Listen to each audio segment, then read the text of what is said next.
The bag looked like nothing. That was the whole point. It was a standard issue field collection satchel, olive drab canvas with brass buckles gone green at the edges.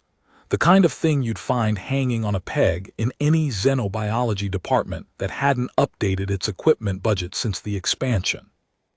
It had a shoulder strap repaired twice with mismatched thread, once in blue nylon, once in a strip of brown leather that a Maori elder had cut from his own belt for me on a rain-gray island in the South Pacific 11 years ago, when I was a graduate student asking him about things that came up from the deep water and whether they could be stopped.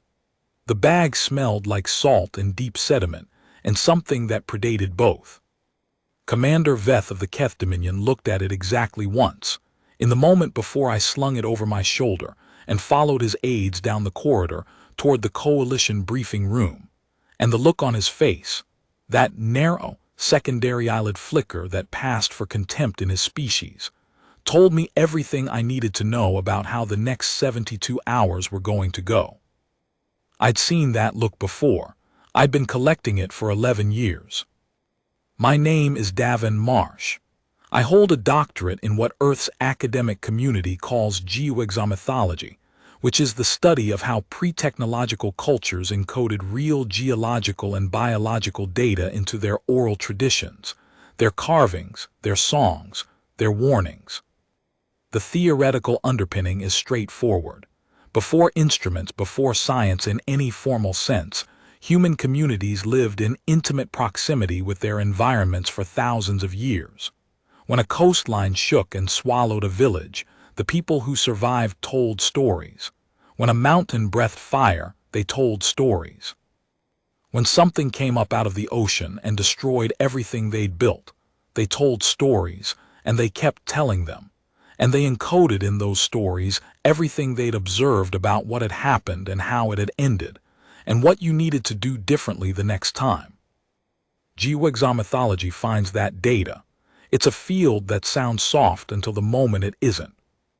The Keth Dominion's coalition of 26 had assembled every military mind in 6 sectors to deal with the creature now crossing the Shalar Deep.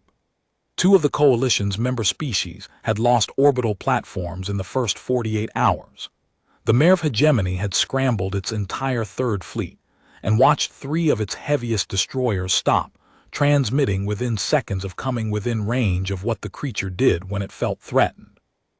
The combined casualties across the first week of contact were classified at a level I didn't have clearance for, but the faces in the briefing rooms I'd been shuffled through told the story clearly enough.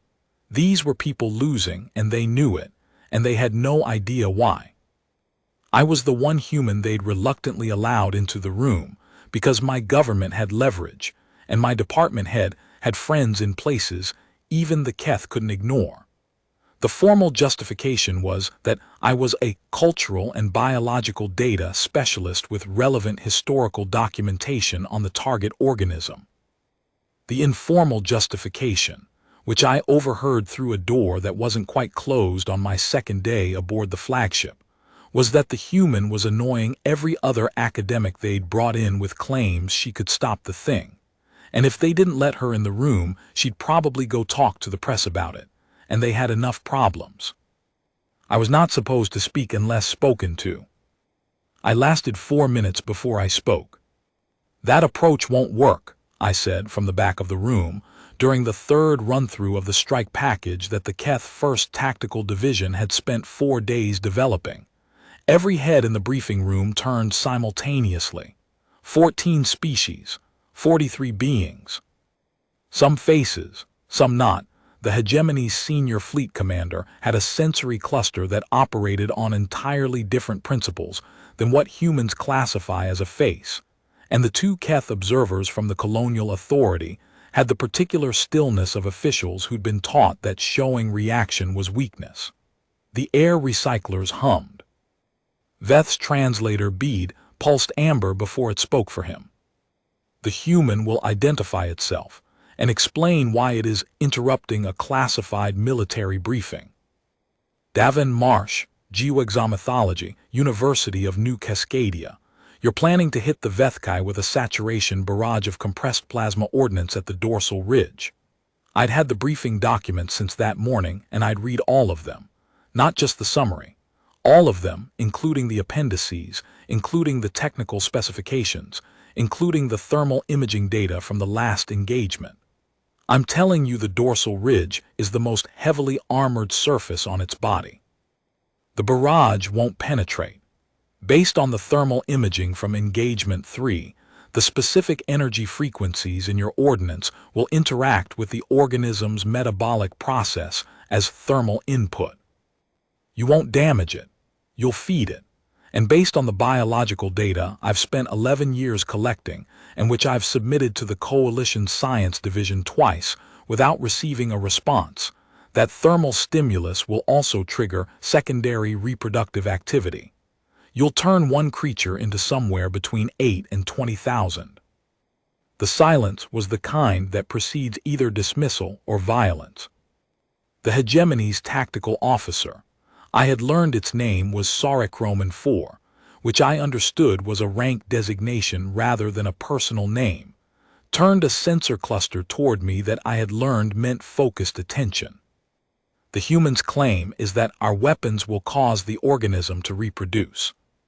Yes. Our thermal analysis does not support that assessment. Your thermal analysis is looking at the dorsal surface in isolation. You need to look at the ventral thermal gradient in context with the organism's historical behavioral patterns. The reproductive trigger isn't in the surface reading. It's in the core temperature differential that the surface reading predicts. I brought a data chip with my full analysis. I held it up. I have the modeling. I'm happy to share it. I've been happy to share it for 11 years. The question is whether anyone wants to look at it before or after the secondary spawning event. The silence shifted, not quite the same flavor anymore. Veth chose dismissal, which was the safer option for everyone. Remove the human. See that it is given a meal and somewhere to wait. I let them remove me. I'd said what I needed to say. I sat in the corridor outside the briefing room eating a protein bar from my jacket pocket and listening to the muffled sounds of a 26-species military coalition voting to do exactly what I just told them not to do. One of Veth's junior aides, a young Keth with the slightly unfocused look of someone who'd been on duty for too long and was still trying to process the scale of what was happening, paused beside me in the corridor and looked at the bag. "What is in it?" he asked, not with contempt, with the simple, honest curiosity of someone young enough to still have simple, honest curiosity. "Old stories," I said, "and some other things." He looked like he wanted to ask more, but the briefing room doors opened and he was summoned back to his station. I finished the protein bar and waited. The bag sat between my feet. It was very quiet. Let me tell you about the Vethkai. The Keth Dominion called it a Class 9 autonomous threat entity, which is what you call something when you need a name that sounds like you understand it but you don't. The Schaller Collective called it a judgment from their seventh god, which was not far wrong in the way that the best religious traditions are not far wrong about the things they're trying to name. The mayor of Hegemony's science teams, who had gotten 3 sensor platforms within range before those platforms stopped transmitting, called it an apex organism of indeterminate evolutionary origin, likely subsurface, certainly ancient. They were right about all of that. They were just missing the part about what that meant for how you stopped it. What I called it privately in the notes I'd been keeping since my 2nd year of graduate field work was the oldest thing in the ocean, which was not a scientific classification, but it was accurate. The Vethkai was approximately 800 meters in diameter in its resting configuration. It was radially symmetrical in a way that immediately suggested its evolutionary origin in environments where threat could come from any direction. Not bilaterally symmetrical like the organisms that evolved in the oxygen-rich coastal shallows where predation came from specific vectors, but built in the deep, where the deep has its own rules. 6 primary articulated arms, each one 200 meters long in full extension. the surface covered in a material my fragment analysis had classified as metamorphic silicon carbide composite, harder than any naturally occurring biological material previously documented in coalition xenobiology databases, the result of an organism that had been living in an environment of extreme pressure and geochemical activity for 40 millennia at minimum, incorporating the minerals of its environment into its own structure in a feedback process that wasn't quite biology and wasn't quite geology, and was, in practice, completely resistant to conventional weapons. The internal biology was the interesting part, the part that mattered. The Vethkai was endothermic in a way no other organism of comparable size had been documented to be. It generated its own heat, not metabolically in the sense of burning fuel, but through a biological process that I had spent 3 years trying to classify, and eventually gave up classifying in favor of simply documenting.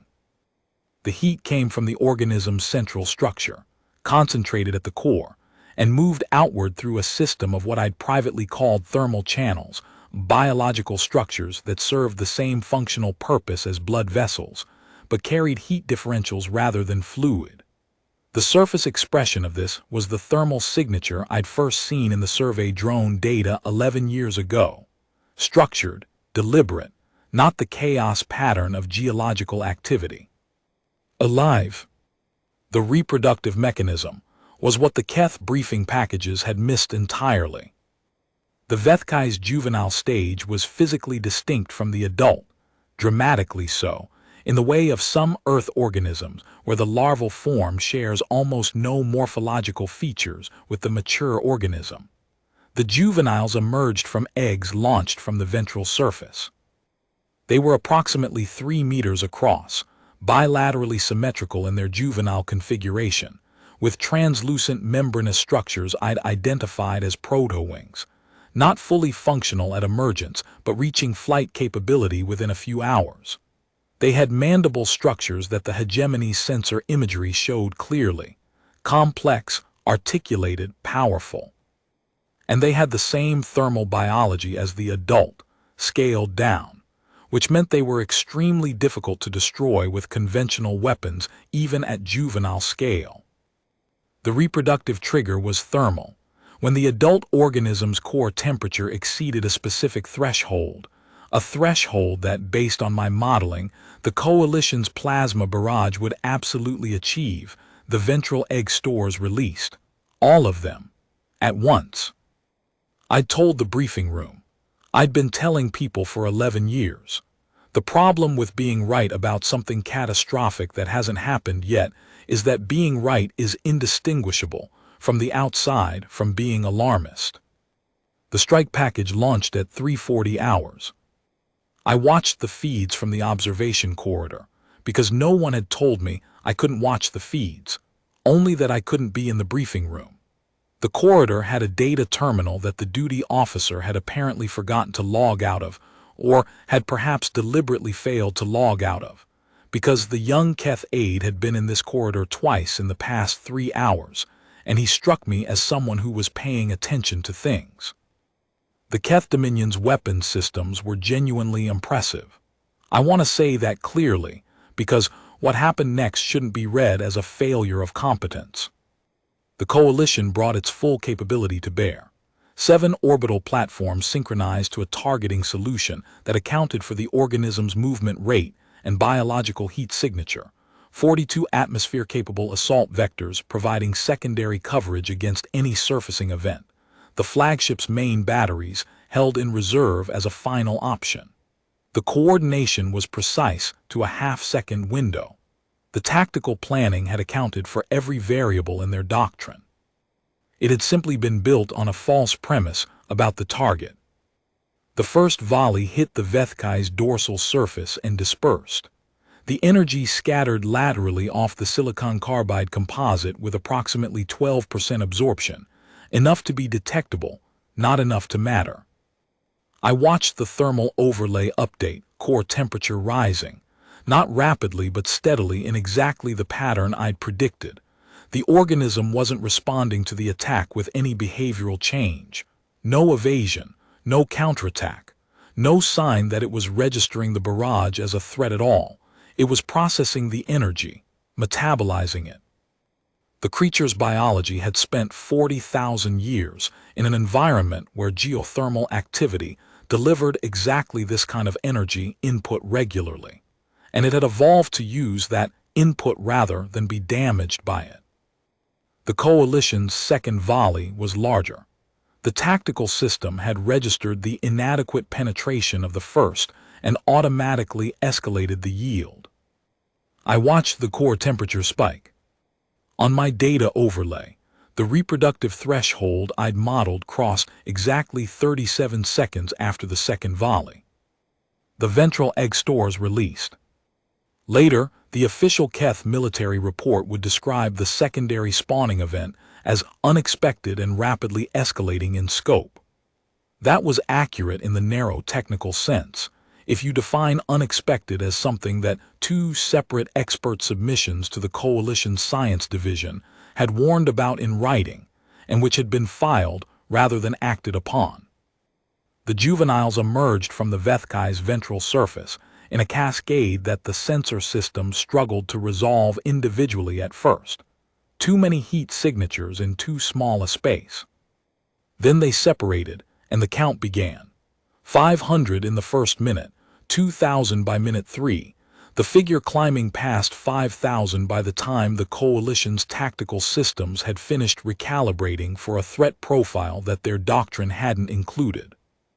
Somewhere in the briefing room, someone had made a very loud sound in a language my translator bead couldn't parse. I didn't need to parse it. The briefing room doors opened 3.5 minutes after the secondary spawning began. Veth's aide came through at nearly a run, which was unusual for Keth military protocol.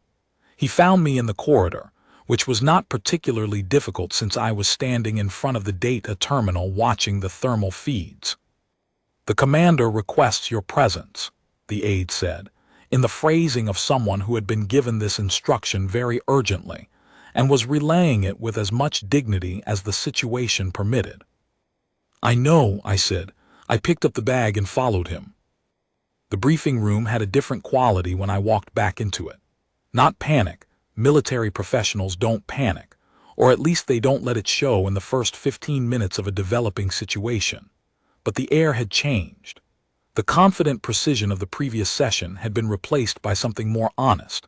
26 species of military strategists in a room where the core assumptions had just been publicly invalidated in real time, and all of them were smart enough to know it. Veth looked at me without the secondary eyelid contempt, without any particular expression, in fact. Just the direct, focused attention of someone who has updated their model and is now extracting maximum data from the new inputs. "Speak," he said. "Before or after you tell me you're sorry for having me removed." I said it with the same tone I'd use for a neutral observation, not to score a point, because I genuinely needed to know whether the room had shifted enough for honesty to work, or whether I was still operating against the current. The silence lasted 2 seconds, then Veth said, "The Coalition apologizes for not listening to your initial assessment. We are listening now. Speak." "Good enough." I walked to the holographic display and connected my data chip. The interface was Keth standard, which I'd learned enough of to navigate, and the display resolved my full analytical package. 11 years of fragment data, geological stratification records, thermal modeling, and the mythological parallel matrix that was the piece most likely to get me removed from the room again if I led with it. I led with the hard science first. The organism's metabolic process treats energy input, including the energy delivered by your weapons, as thermal fuel.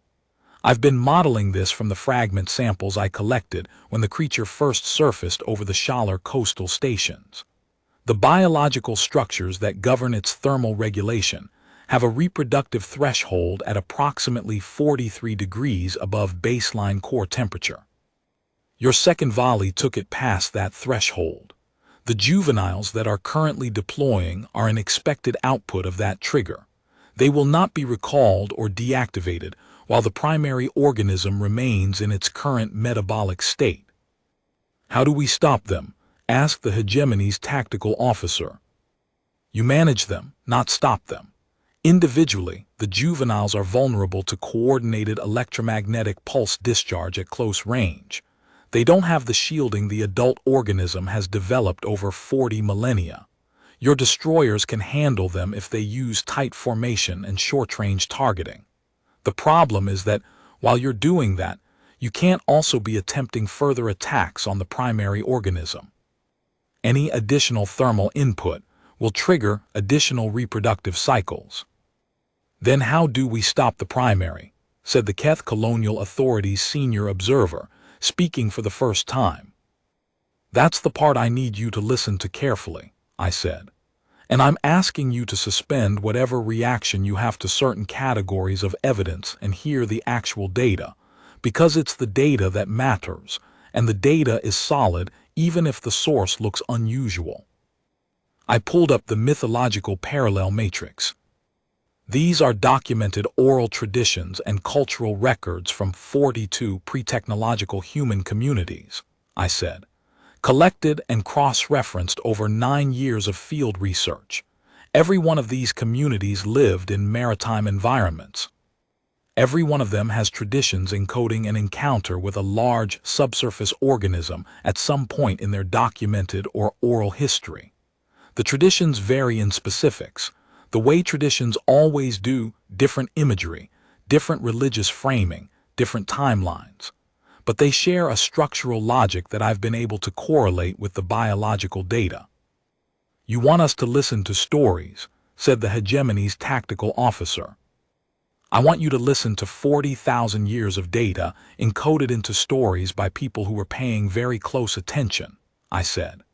Because before your species had instruments, before any species in this room had instruments, humans were observing this organism or organisms like it, and recording what they observed in the best format available to them.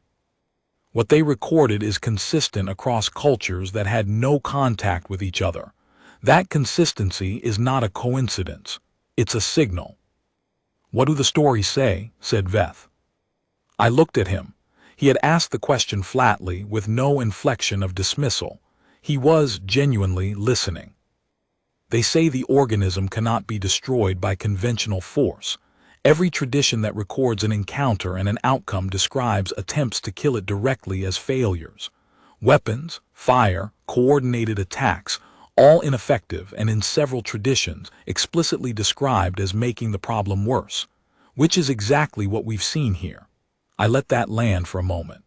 What the traditions describe as effective is a biological approach, introducing the organism's own secreted material into its primary sensory array.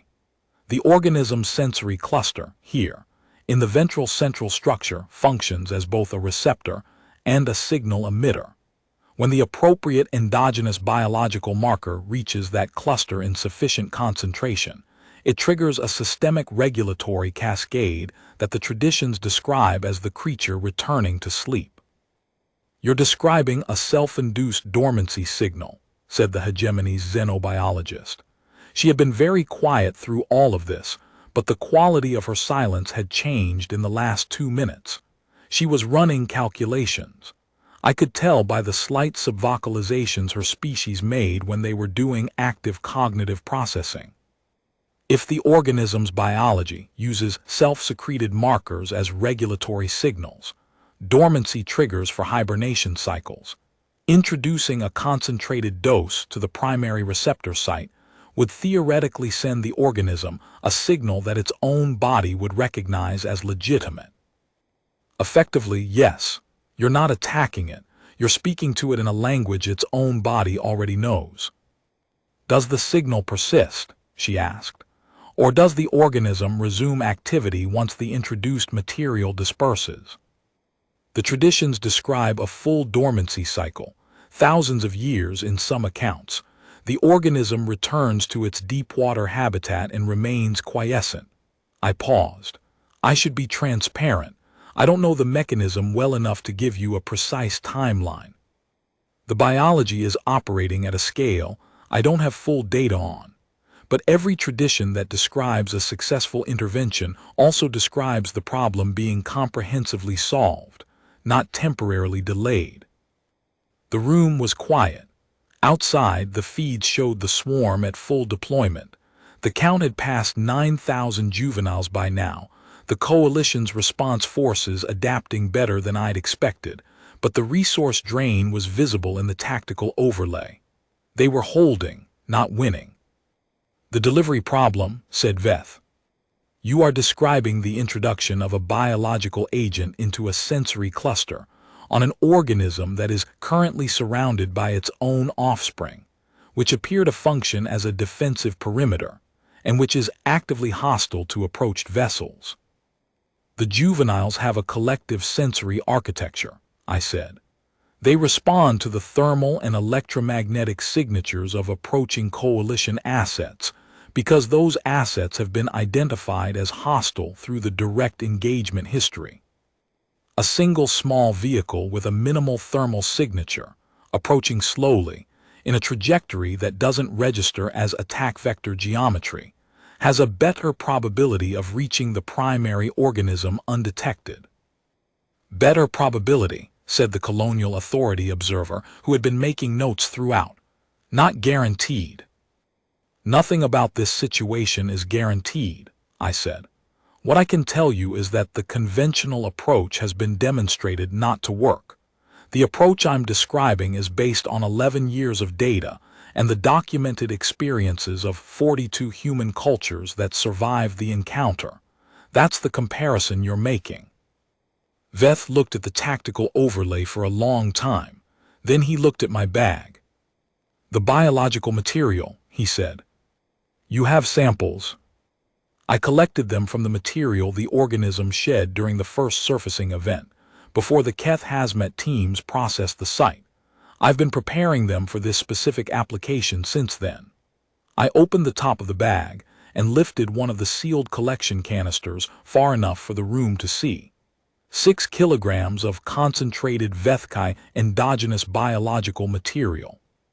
Sufficient concentration for the targeted application, based on the proportional data from the traditional accounts and my own modeling. You prepared for this, said the Colonial Authority observer. Not quite a question. Something between accusation and something I chose to hear as respect. I've been preparing for this for 11 years, I said. I've submitted my analysis to 7 different institutional bodies, including the Coalition Science Division twice. No one responded, so I kept the samples. The room was very quiet.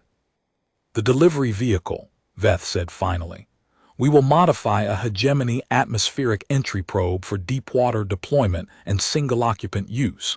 The hegemony's engineering teams are faster at this type of modification than ours. He looked at the hegemony's tactical officer. A decision was being made at a level of communication faster than verbal translation. 6 hours, said the hegemony's tactical officer, possibly 4. I need to pilot it, I said. Veth's secondary eyelids flickered.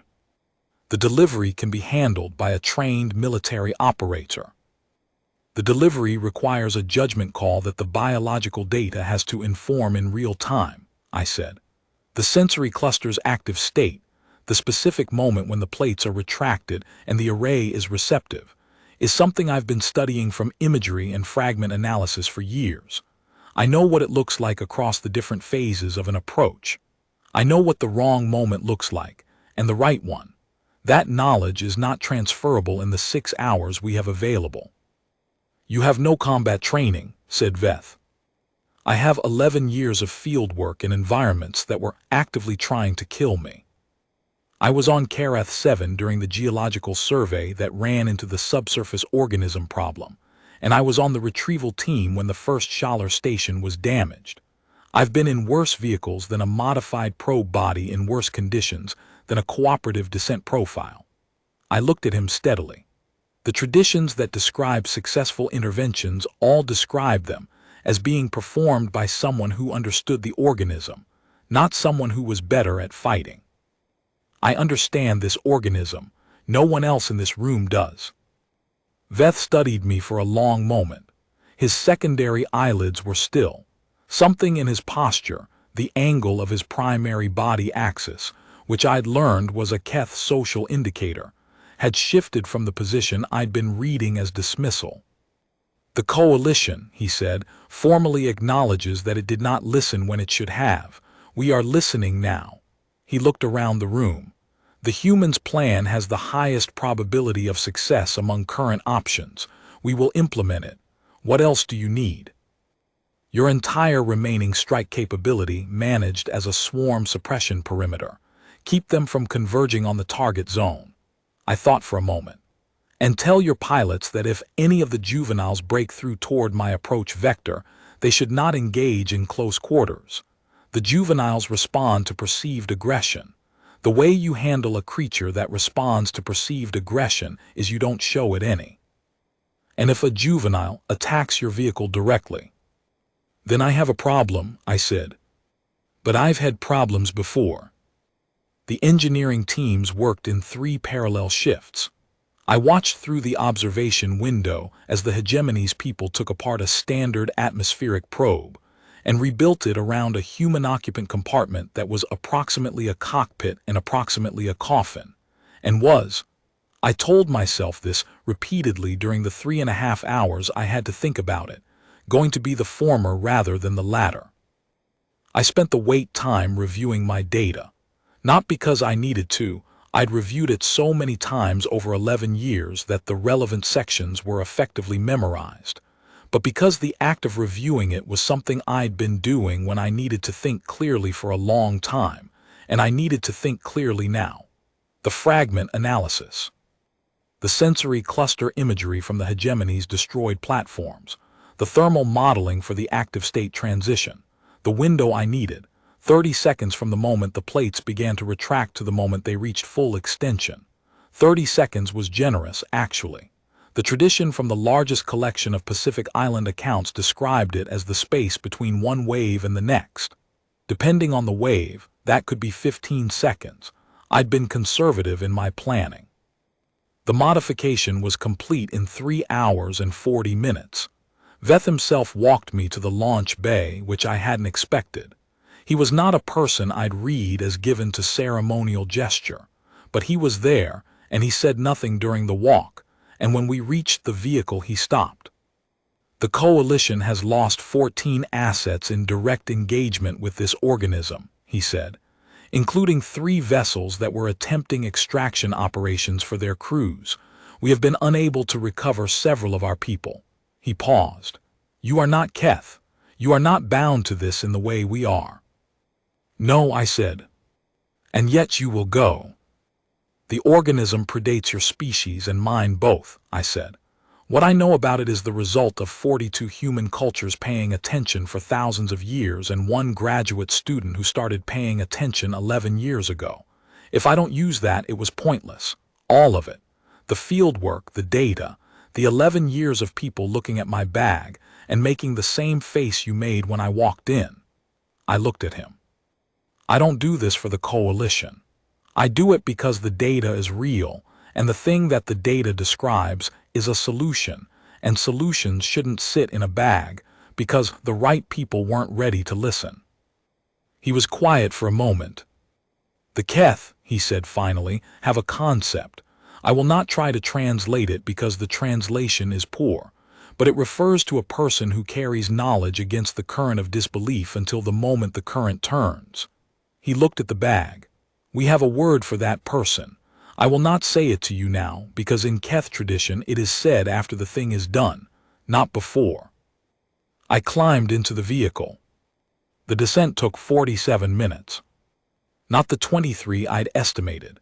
The approach profile I designed was slower than a standard deployment, quieter. The vehicle configured to minimize the thermal and electromagnetic signatures that the juvenile Vethkai would be using to coordinate their defensive response. I came in at an angle that the tactical modeling suggested read as debris rather than approach vector. I didn't know if that was true.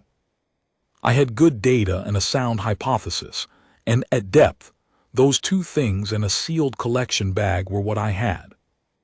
At 200 meters, the ocean was dark. At 500, it was the absolute dark of a place where light had given up. My instrument panel gave me amber readouts and sensor overlays, and the slow thermal pulse of something enormous below me. At 800 meters, the juvenile count on my perimeter sensors dropped. I was below the swarm's primary deployment altitude. The juveniles were converging on the coalition's vessels at the surface and the intermediate depths. The primary organism was below, and between me and it, there was a corridor of relative quiet that my approach profile had, if the modeling was right, predicted correctly. I descended for another 6 minutes. Then the thermal readings changed. The Vethkai was coming up. The rise was slow, majestic if I'm being honest, which I was, in the privacy of a compartment 3 kilometers below the surface with no one to hear me be honest. There was nothing threatening about it in the moment of observing it. The creature wasn't hunting me. It didn't know I was there. It was doing what it had been doing for 40,000 years, moving through its environment with the unhurried certainty of something that had no natural predators and no reason to hurry. The thermal signature resolved on my overlay from a smear to a shape.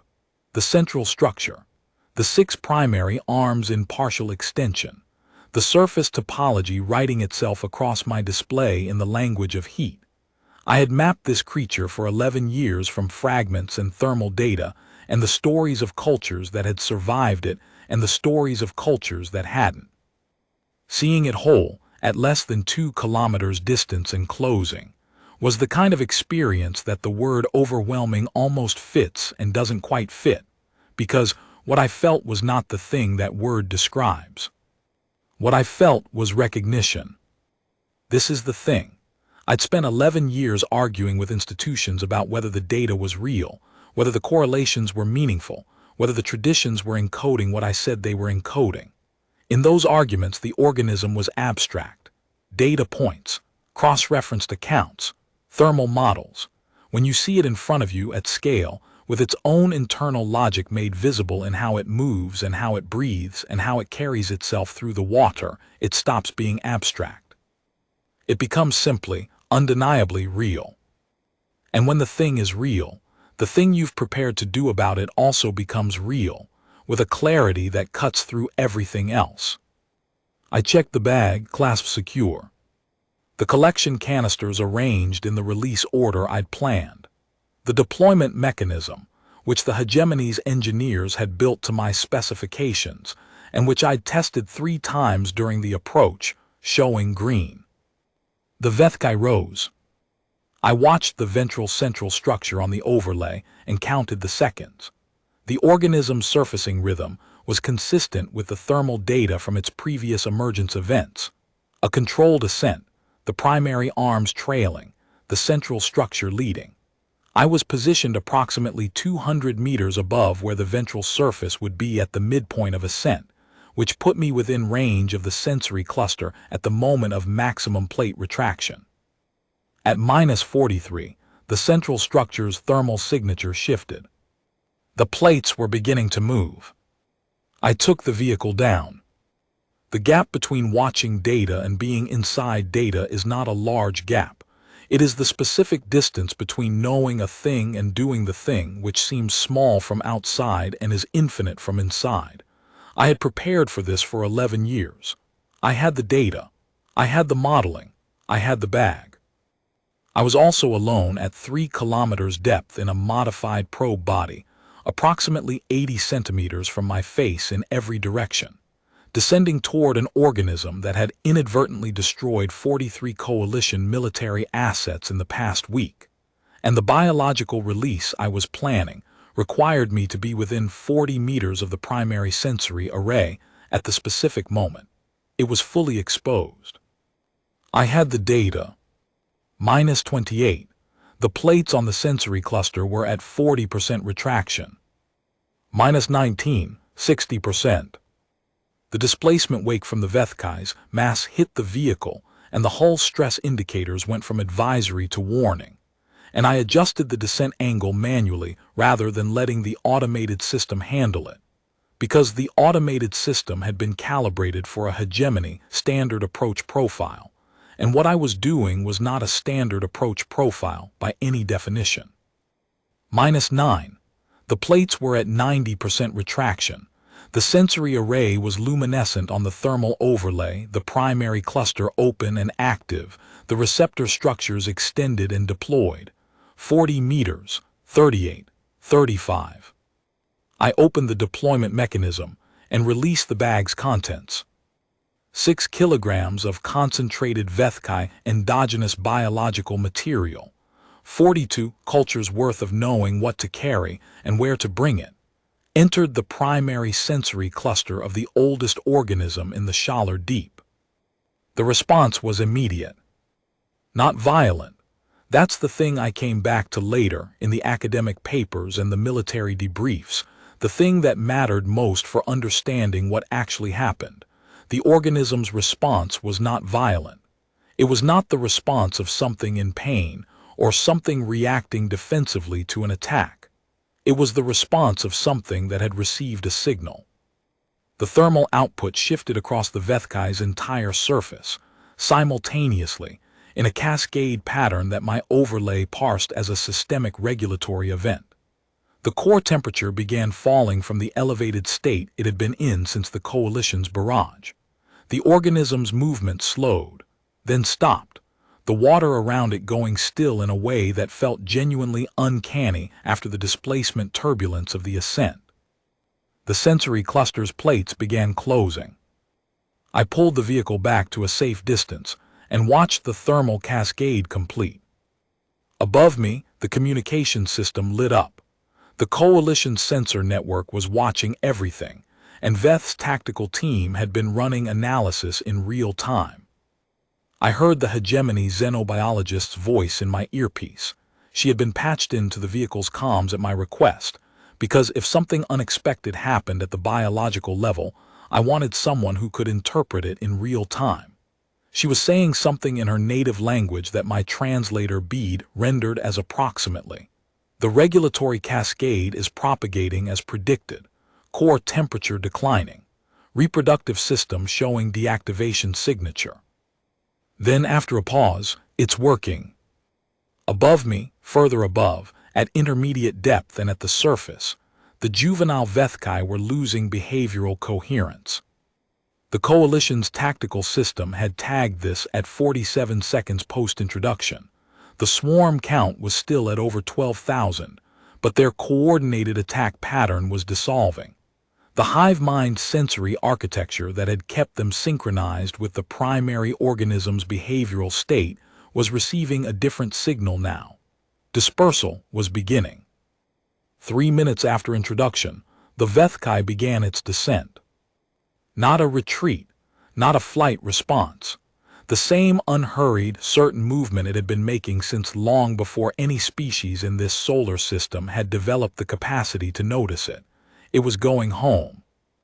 The deep water closed around it on the thermal overlay, the signature diminishing with depth, becoming harder to resolve, and then indistinguishable from the natural geothermal activity of the Schaller Deep, and then absent. I sat in the modified probe vehicle at 3 kilometers depth and listened to the hull stress indicators declining. I opened the bag and confirmed it was empty. It was. The clasps were still warm from the deployment mechanism. The comms channel was full of sound, multiple species, multiple languages, my translator bead working at capacity and still missing probably 30% of what was being said. Through all of it, I could hear something that my translator bead didn't need to render because it sounded the same in every language. Relief. Veth's aide found the right channel. Dr. Marsh, your vehicle's transponder is active. Please confirm status. Confirmed active, I said. Bag is empty. Send the retrieval vehicle. A pause. Commander Veth requests your presence in the briefing room when you are aboard. He has something to say to you directly.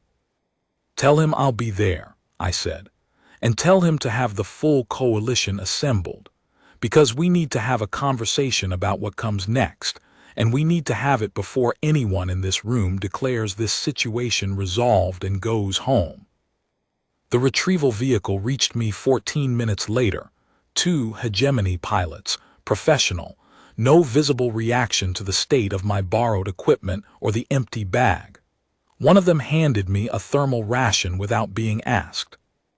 I ate it on the ascent and watched the darkness resolve into deep blue, which resolved into the lighter blue of shallower water, which resolved into the gray-green of the shallower surface, and the light of the system star breaking on the water in the particular way that all oceans scatter light. Recklessly, indiscriminately, as if the light can't help itself. The briefing room was the same 43 beings, the same air recyclers, but the quality of the silence when I walked in with the empty bag was entirely different from the quality of the silence when I'd been removed 3 hours after the strike package launched. That silence had been the silence of people waiting to dismiss. This silence was the silence of people who had been wrong in a very expensive and public way, and were sitting with that fact. Veth looked at the empty bag for a moment. Then he said, "The Keth Dominion, on behalf of the Coalition of 26, acknowledges a debt of understanding. We were given information. We did not accept it. We proceeded with our own doctrine. The results were as you predicted, and the resolution required an approach we were unwilling to consider until alternatives were exhausted." He looked at me directly. "The Coalition apologizes. More practically, the Coalition is listening. Tell us what we need to know." I put the bag on the display table. I talked for 3 hours. The geological maps came first. The 14 sites I'd identified across 3 planetary systems where stratification data showed signatures consistent with Vethkai habitat. Some of those sites were in active development zones. Mining operations, survey operations, 2 with exploratory drilling programs already permitted and in progress. The Coalition needed to know. More than that, the Coalition needed to understand what they were dealing with, not as a tactical problem but as a biological reality. These organisms existed, they were ancient, they were widespread, and they interacted with the environments around them in ways that 40,000 years of human maritime culture had encoded into stories that were currently sitting in archives that no one was reading. The xenobiologist from the hegemony had more questions than anyone. Good ones. She was running her own calculations alongside my data, checking the modeling, pushing back on the methodology in the way that meant she was taking it seriously rather than dismissing it. By the end of the second hour, she was completing the analytical conclusions before I stated them, which was one of the better conversations I'd had in a briefing room in 11 years. The colonial authority observer had the most consequential questions, not about the biology, about the policy. If this organism, or organisms like it, existed at 14 sites across 3 planetary systems, then there were extraction operations that needed to be paused, survey programs that needed to be redesigned, environmental protocols that didn't exist yet but needed to. Creating those protocols meant creating the institutional infrastructure to enforce them, which meant this conversation needed to expand very significantly beyond the 60 people in this room. Veth listened to all of it. He asked questions at the right moments, which was the mark of someone who was genuinely processing rather than waiting for their turn to speak. At the end he asked, "What do you need?" It was a longer list than I'd ever let myself plan for, in 11 years of carrying the data in a bag that everyone looked at with that specific secondary eyelid contempt. Full access to the Coalition's survey archives for all 14 identified sites. A dedicated research vessel with deep-water capability. Continuous priority access to the hegemony's xenobiology analysis network. A budget number followed by more zeros than any academic grant I'd ever received. 3 graduate students, because the work was too large for one person, even if that person hadn't just spent 72 hours being dismissed, and then descending alone to 3 kilometers depth in a modified probe body. Veth approved it before I finished the sentence, all of it. "We should have listened at the beginning," he said. "You listened when it mattered," I said. "That's not nothing. A lot of the traditions I've worked with describe species that never listened at all." He looked at the empty bag on the table. "What will you do with it?" I thought about the bag. 11 years of salt and deep sediment, and an accumulated weight that wasn't the canvas and wasn't the clasps, and wasn't the 6 kilograms of endogenous biological material that were now inside the primary sensory cluster of the oldest organism in the shallow deep. The weight that was something else. The weight of being right in a room that isn't ready to hear it, of carrying data against the current of dismissal, of knowing what the bag was for, and keeping it ready for the moment when it would matter. The bag was empty now. The moment had come and been met and was over. "Keep it," I said. "Because sometimes the point of the thing you carry is not the thing itself. It's the proof, afterward, that you carried it all the way." Outside the flagship's viewports, the shallow surface caught the light and scattered it the way all oceans scatter light, without preference, without direction, freely. Somewhere in the deep water below, the Vethkai was continuing its descent, going back to the dark where it had always lived, carrying the signal that had reached it in the only way that worked. In 7 archives across 3 planetary systems, data sat in collections that no one was reading. Old stories encoded by people who had been paying attention before anyone gave them credit for paying attention. On 14 worlds, extraction operations were running that needed to stop. The Coalition was listening now. They'd learned the lesson the hardest way species tend to learn it, by watching the thing they dismissed become the only thing that worked, in the moment when nothing else did. I picked up the empty bag and stood. 14 sites, 3 planetary systems, a research vessel to commission, a team to build, archives to access, protocols to write. I had a lot of work to do. Time to get started. There's something I didn't put in the official debrief. I want to put it here, because the official debrief is read by military people and policy people and institutional science review boards, and what I want to say next is not for any of them.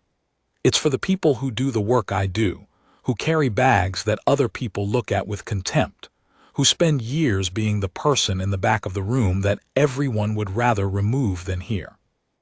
During the descent, at approximately 1 kilometer depth, I encountered 3 juvenile Vethkai. They were patrolling the water column in a loose triangle formation, which I recognized from the behavioral data as a standard perimeter configuration. The juveniles operated as an extension of the primary organism's sensory field, and at that depth, they were functioning as a distant early warning system for the adult's resting zone. My vehicle's thermal signature was minimal, and my approach angle had been designed specifically to read as debris rather than intent. But at 1 kilometer, you don't have the benefit of distance. You're close enough that the difference between a descending piece of wreckage and a descending probe body is the kind of difference that could matter to something with very good sensory hardware and a reason to be alert. The first juvenile passed 60 meters to my port side, close enough that my sensors resolved its physical detail. 3 meters across, translucent wing membranes half extended, mandible structures at rest, moving in the specific slow drift of something that's not actively hunting but is paying attention. Its thermal output read about 40 degrees above ambient, which was consistent with the juvenile metabolic data I'd collected. I cut the vehicle's active systems to standby. Navigation, weapons systems I didn't have anyway, the sensor array down to passive only. In the dark and the cold of 1 kilometer depth, I sat in standby and waited, and tried to breathe the way I'd been taught in the wilderness survival certification I'd gotten in my 3rd year of field work after a situation on Kareth 7 that I don't talk about at academic conferences. The first juvenile passed. The second one came slower and stopped. It stopped approximately 30 meters above my vehicle and held position in the water column for 11 seconds. I counted them.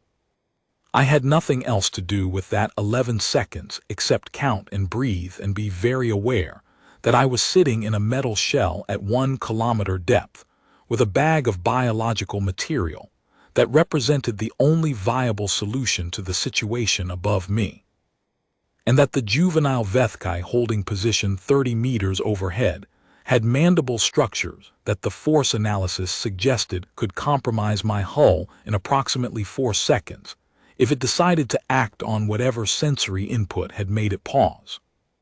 On the surface, 11 seconds earlier, a Keth destroyer pilot had apparently done exactly what I'd asked them not to do when facing a juvenile that approached their vessel.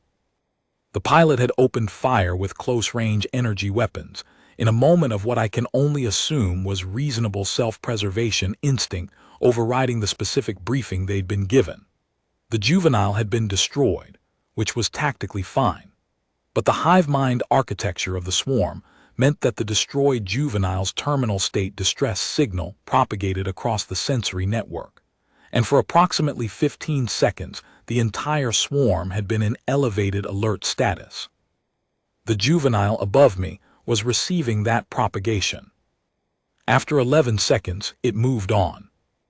I sat in standby for another 4 minutes, which was longer than I needed to, but not longer than my nervous system required. Then I brought the vehicle back to active systems and continued the descent.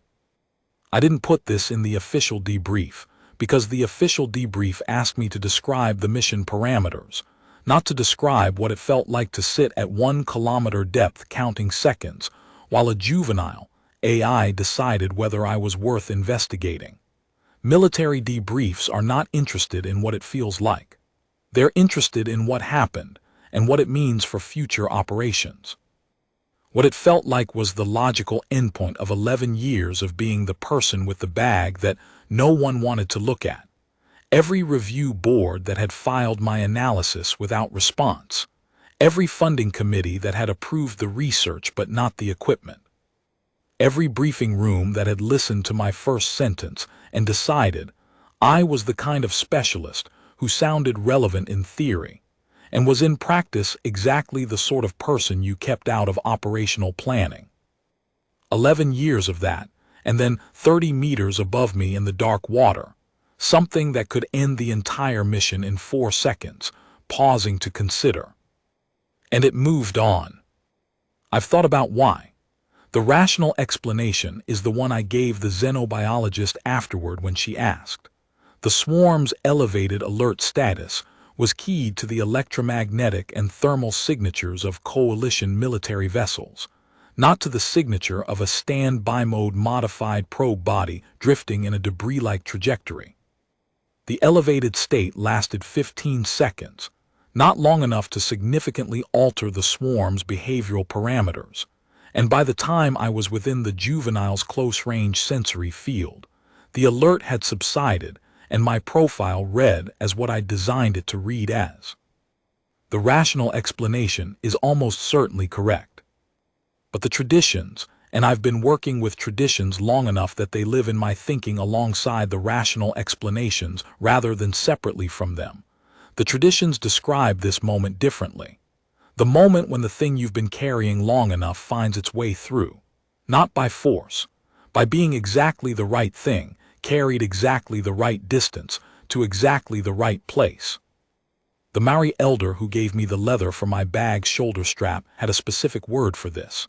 I'm not going to try to write it in this document because I don't have his permission to share it outside the context he shared it in, and more importantly because the word is doing something in his language that doesn't translate without losing the thing that makes it the word.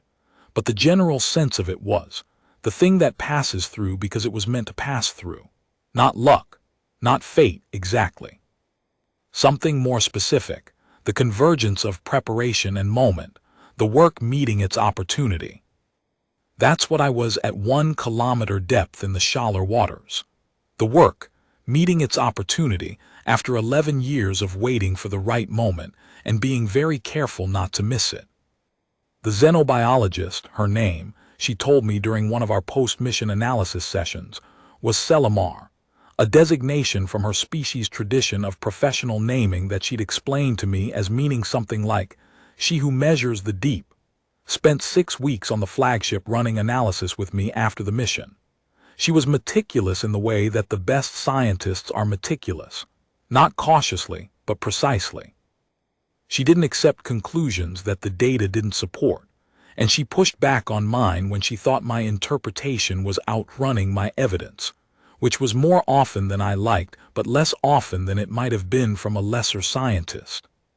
By the end of the 6 weeks, she had replicated my core findings through her own methodology and found 4 things I'd missed. A secondary biological marker in the HFY endogenous material that appeared to be species-specific to juvenile organisms rather than adults, which had implications for the swarm dispersal mechanism that I hadn't fully understood.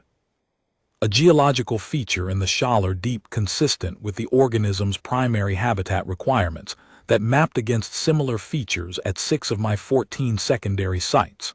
And 2 additional oral tradition collections from human cultural archives that she had accessed through the Coalition's new research protocols that contained HFY encounter accounts I hadn't known about. The 4th thing she found was not in the data. She told me about it at the end of our last working session, when we were running the final cross-check on the comprehensive report we'd built together. In hegemony scientific tradition, she said, there is a formal recognition for contributions that prevent species-scale harm through methods that were not acknowledged by the receiving institution until after the harm was underway. She paused in the particular way that, I'd learned, meant she was choosing words carefully. I have submitted a nomination. The deliberation will take several months. I wanted to tell you before the deliberation begins. I looked at her. I don't do this for recognition, I said. I know, she said. I submitted the nomination because the process of recognition requires the institution to formally document what it failed to acknowledge and why.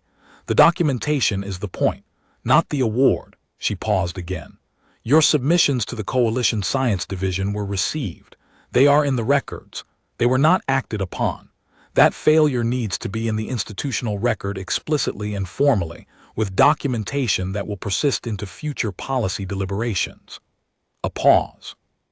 So that the next person who comes to a briefing room with a bag full of data that the room is not ready to hear has the benefit of a precedent that says, listen. I thought about that for a moment. All right, I said. Thank you. The research vessel was commissioned 4 months after the Schaller mission. I named it something that wouldn't translate well into the official Coalition designation, but that the crew understood. The commission plaque that went on the wall inside the bridge read, in the original language of the tradition it came from, the phrase that the oldest collection of Pacific Island accounts used for the moment of successful intervention.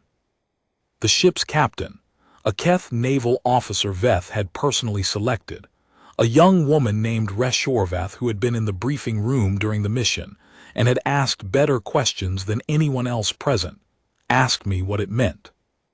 I told her, the thing that passes through because it was meant to pass through. She considered this for a moment. Good name for a research vessel, she said. We made for the first of the 14 secondary sites 3 days after commissioning. The bag was in my cabin, hanging on a peg, still olive drab, still brass buckles gone green, still smelling like salt and deep sediment and the absence of what had been in it.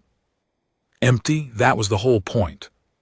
Knowing what to carry and carrying it far enough, and then, when the moment came, letting go of every single bit of it. What came after was the work, and the work was enormous and good, and exactly what 11 years of preparation had made possible. That's the thing about HFY that the military briefing packages always miss. It's not the moment of triumph. It's the 11 years of collecting stories and enduring contempt and keeping the bag ready. It's the graduate student who blows a survey drone in the Kermadec Deep, and instead of filing the insurance claim and moving on, asks, what did that? We're a species that asks that question. We've been asking it since before we had language for what we were asking. We've been carrying the answers a long time. Sooner or later, someone opens the bag.